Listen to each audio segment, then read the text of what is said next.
sneaking out for a quick overnighter 1 or 2 days after the winter solstice, and tonight we're going to be cooking a Portuguese dish, feijoada,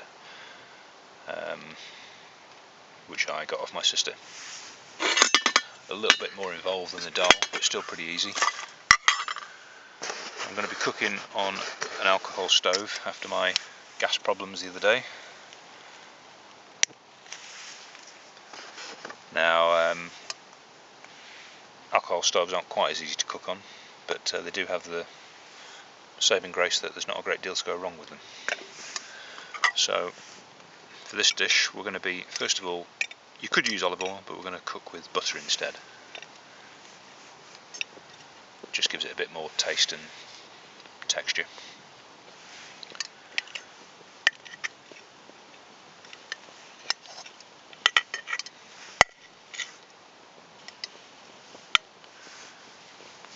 I know that this is probably not the most efficient of setups, but it's just a question of making do, because I don't have a windshield pan support that's optimised for this pan.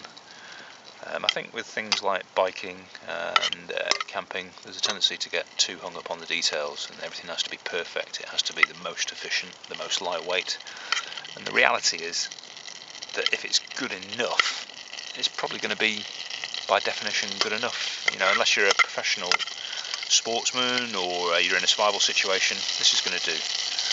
Right, onions and garlic, finely chopped.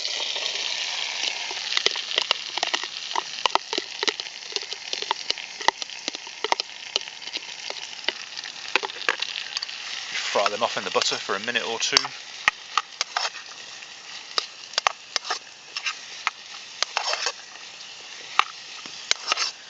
This feijoada, it's actually a peasant Portuguese stroke Brazilian dish, and they tend to chuck in ears and trotters and all the good bits like that, but I'm not Scotch. I don't have this strange racial compulsion to eat offal, so instead I'm going to be using something a little bit more tasty.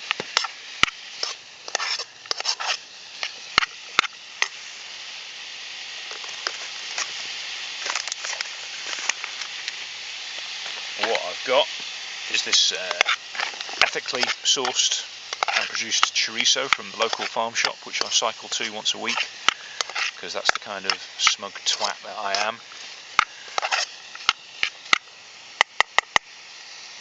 Right, so while that's frying, we'll slice a bit of this off. Okay. So as well as tasting okay, this chorizo should add a bit of lard into the frying stage of this.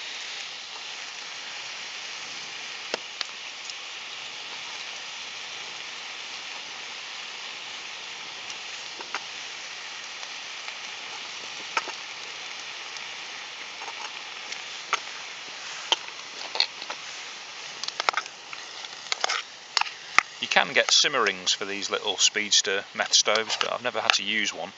If the worst came to the worst and it really was too intense a flame, all I would need to do would be place a coin on top of the mesh, and then that would just cool the flame down enough that it wouldn't be a problem.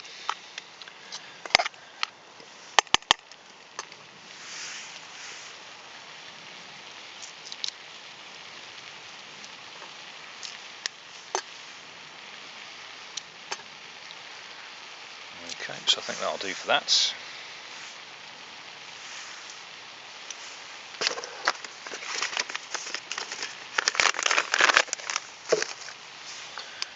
So we'll fry this just for a few minutes. That's another good thing about meth stoves. The fuel is nice and cheap. With this little stove here, I've loaded it up to the gunnels, and I would expect to get about 20-25 minutes out of that before the flame died down to the point it was no use. But at any point during the burn, with this particular stove anyway, you can just blow the flame out, top it up, and then you're good to go again. And with a little bottle like that, that'd be, well, certainly good for a 2-day trip, even cooking relatively sophisticated meals like this.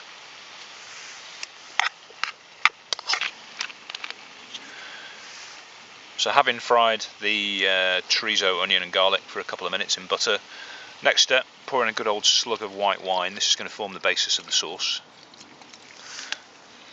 Say half a cup's worth.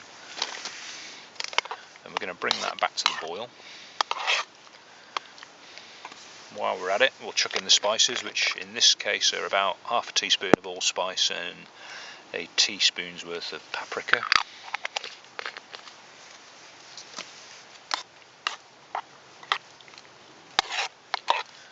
Now, I got this recipe off my sister, who spent quite a few years living in Portugal, and she assures me that it's really crucial that you put in the bay leaf.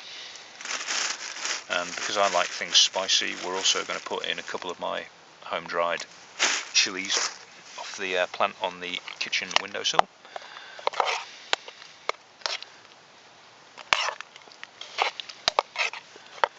And we'll keep bringing that up.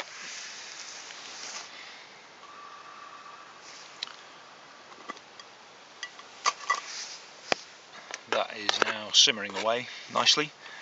I'm still on the original top-up of meths there.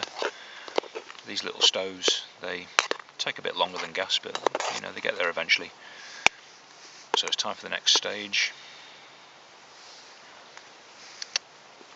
A combination of wine and spices give this dish quite a distinctive taste. At this point, if I was cooking it at home, I would put in, for example, cannelloni beans and chopped up tomatoes, but I thought just to make it more convenient, I spotted this in the supermarket the other day, which is Heinz Creations Italian beans with chunky tomatoes and herbs. So it looks pretty much what I'm after, and it makes life a lot easier as far as the preparation is concerned. Probably just a bit too much for this pot actually, but we'll put it in anyway.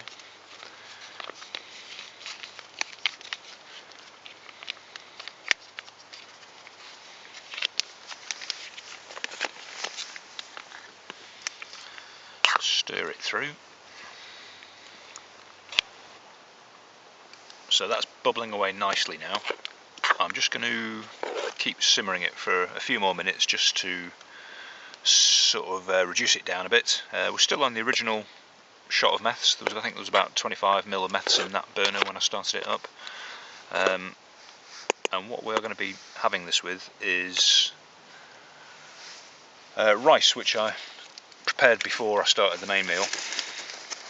It would be quite easy to buy one of those packets of microwave rice, pour it in and heat it through, but that has the disadvantage of A, being a bloody expensive way of doing it, and also that pre-cooked rice in the packets is actually quite heavy to carry if you're out in hills for any length of time. So instead, what I did was make the rice beforehand. Very simple, just a portion of rice in a mug, pour water on it such that the water is about a finger or two's width above the rice. Bring it up to the simmer, put it in the pot cosy. 20 minutes later, job done, you've got perfect rice. Essentially it's mimicking the actions of a rice cooker. So that's done.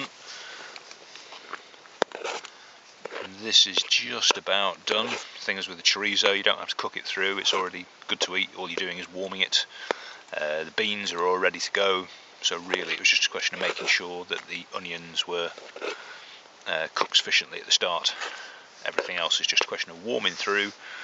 That's the kind of texture you should be looking at. It's a really nice, satisfying kind of sloppy stew. And just the final thing, just to make it right, is just put in a bit of fresh, ripped up coriander. Now, I'm only about 40 minutes walk away from my sister's house, so I prepared a lot of this beforehand, but it would be easy enough just putting it in the top of your pack and doing it on site.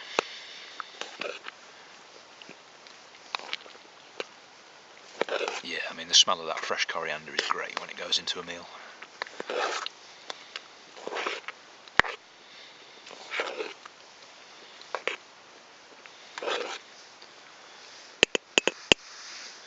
And there we go, that's me done. Really good, satisfying, tasty Portuguese stew.